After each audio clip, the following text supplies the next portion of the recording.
Let's begin today's Vanguard news, or lack thereof, by going full weeb for the occult, as Buddyfight's version of a deck that plays by its own rules is here.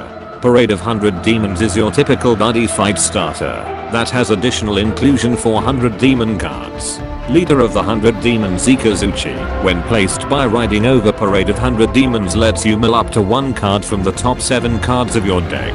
For a second there I thought I fell asleep, since Bushiroad usually doesn't make a right line for collab decks that don't give you card advantage. Superhuman Might Ikazuchi, when placed by riding over Leader of the 100 Demons Ikazuchi, lets you add up to one card with the Thunder Mine ability from the top 5 cards of your deck.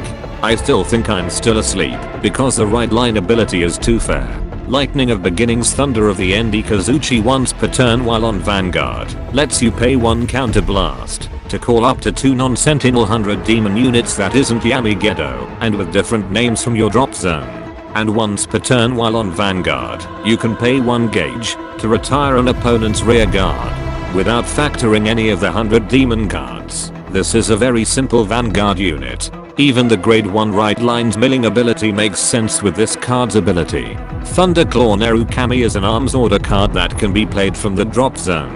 While on Vanguard during your turn, all your front row units get 5k power. And once per turn while on Vanguard, you can retire one of your rear guards, then your Vanguard gets an extra crit. What the hell is up with order cards recently that lets them be played from the drop zone, and making early discard costs seem irrelevant? The thing that I disliked with Yu-Gi-Oh is how most decks these days turn their graveyards into a secondary hand.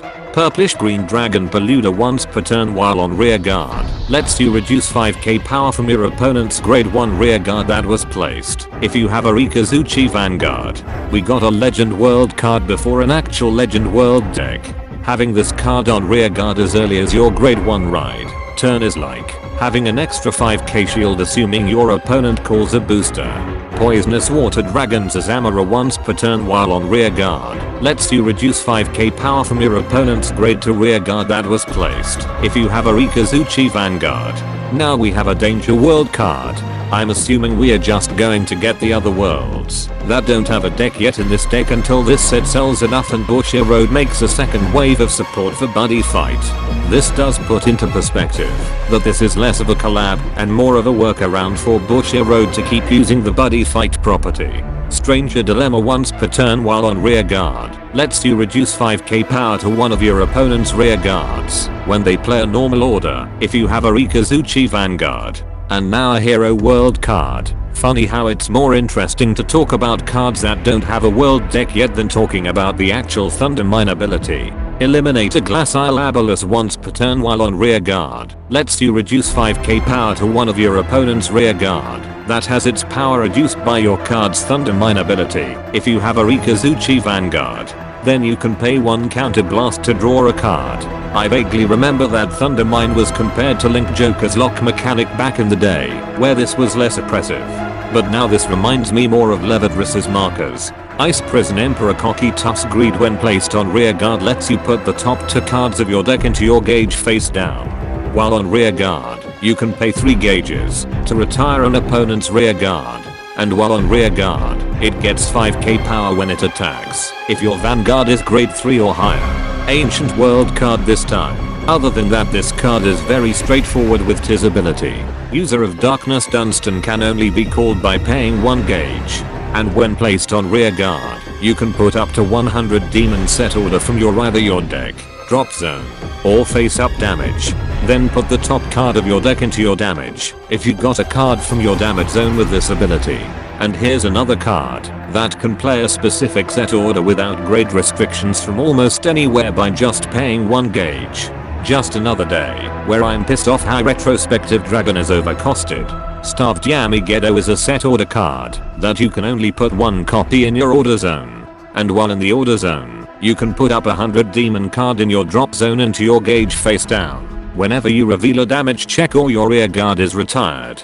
So basically a set order that constantly gives you extra resource to work with every time you get damaged or your rear guard gets retired. Why does this give me Giza vibes? 100 Demons Formation Thunder Mine Stance is a set order card that you can only put 1 copy in your order zone and once per turn. While in the order zone, You can pay 1 gauge to call a grade 2 or lower card with the Thunder Mine ability from your drop zone. Then that unit gets 5k power if your Vanguard is grade 3 or higher. Ikazuchi can already revive 200 demon cards every turn. This seems more of a extra padding than anything.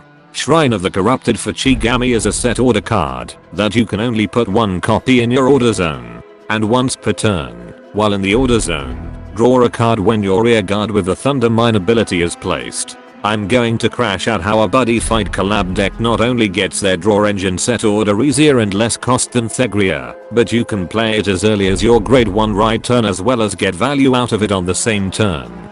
Demonic Way of 100 Demons Akishoki is a normal order card that can only be played by paying 1 gauge and can be played from the drop zone. To bind this card, draw a card and mill up to 1 unit card with the Thunder Mine ability from your deck. Then draw another card if you have 3 or more damage. See what I mean by order cards that can be played from the drop zone. This card is essentially a better wisdom of beginning at 3 damage. Gedo Shield is a Blitz Sentinel that can only be played by discarding a card in hand if you have Parade of 100 Demons in your order zone to prevent one of your units from being hit for that battle.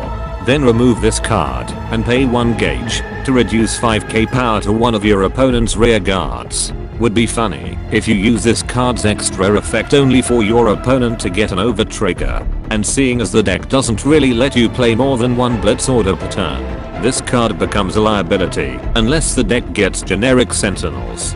Hasted Evolution Yami Gedo once per turn while on rear guard lets you reduce 5k power from your opponent's grade 3 or higher Vanguard that attacked if you have a Rikazuchi Vanguard. Forget what I said about Peluda. Having this on rear guard as early as your grade 1 right turn is better. Unfortunately, being a grade 0 unit with 0 power isn't going to do your lanes any better. Great Fiend Yami Gedo can only be called by paying 2 gauges and putting 1 up to 300 demon rear guards into this card's Buddy Soul. While on rear guard, this unit gets all of the Thunder Mine abilities of cards in its Buddy Soul. While on rear guard at the beginning of your main phase, put a card with the Thunder Mine ability from your drop zone into this card's Buddy Soul. Once per turn while on rear guard, reduce 5k power from your opponent's Vanguard when your unit's attack does not hit, while you have Rikazuchi Vanguard. Once per turn, while on Vanguard at the end of the battle it attacked, you can pay 1 counter blast if you have a grade 3 or higher Vanguard to stand itself. And this unit has Soul Guard, so a rear guard unit can attack twice, has sustain that can replenish it every turn. On top of that, putting another copy of itself into its Buddy Soul means you can reduce your opponent's Vanguard power even further. Considering not every deck in Vanguard has removal effects and most players won't attack a rear guard unless they don't have any better attack targets, this thing will get annoying real fast. Finally, here are the high rarity cards in case you want to get into the card speculative market and slab your cards. And that concludes this Vanguard news without the bullshit. Special thanks to my Patreon members for continuing to support my content creation. Be sure to subscribe and let me know in the comments if the Buddyfight collab should get an expansion for the worlds that haven't gotten a full deck yet.